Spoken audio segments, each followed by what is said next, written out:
Baon serye for today's video mga karimix. 7:30 nga ng umaga ang pasok ng Junakis ko. Kaya naman maaga akong bumabangon para mag-prepare ng baon niya. Dahil bukod nga sa nadede pa siya, hindi naman pwedeng magutuman to dahil tiyak magwawala to. Pinapadede ko nga muna siya bago kami pumasok. Para naman sa ganun hindi siya manghingi dahil 2 hours din ang pasok nila. At yung baonan na nga yan yung in-order ko sa Shopee na talaga namang cute at napakaganda. Hindi mo na nga po problemahin ang mga division dahil meron na nga siyang mga kanya-kanyang lagayan. At with name na nga. Since favorite nga niya yung Crucini tsaka tong wafer na to, kaya naman nilalagyan ko siya palagi nito. At yes mga karimix, tamang narinig yung sa una kong sinabi na nadede pa siya dahil magti-3 pa lang siya this November 1. At kaya nga pinapadede ko rin siya kasi nga since napakaaga pa, hindi rin naman siya nakakakain pa ng breakfast. Nga doon mga tinapay lang din naman talaga kinakain niya sa umaga dahil ayaw nga niyang kumain ng kanin. Kaya naman sa baon ko na lang niya binabawi. Nilagyan ko nga ito ng ilang perasong grapes at saka ng apple. Kailangan ng balatan muna to dahil hindi niya kakainin pag hindi pa balat ang grapes. Karimix dahil nadala siya nung last time na kumain siya ng may balat na natalakan nga siya, sumabit ba sa lalamunan niya. Kaya simula nga nung kahit seedless kailangan babalatan mo na siya para kainin niya to. At syempre ganun din naman yung apple. 2 slice lang ng apple yung nilagay ko kasi hindi naman siya mahilig sa apple. Pero kumakain naman siya ng apple, yun nga lang di pa isa-isa 2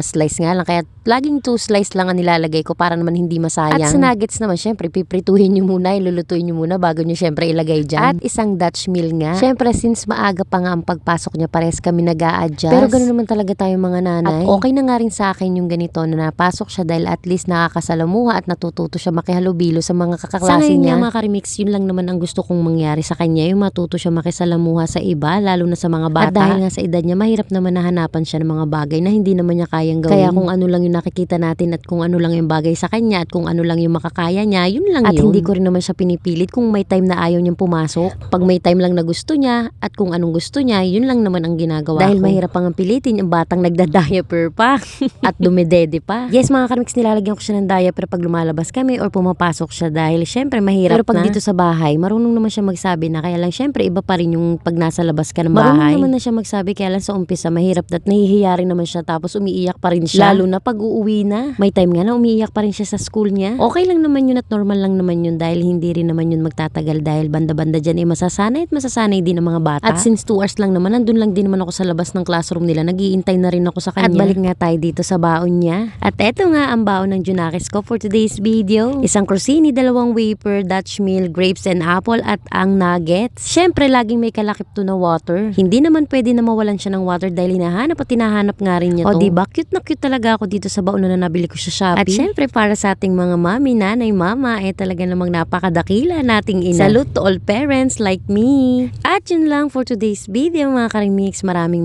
salamat sa patuloy na panonood.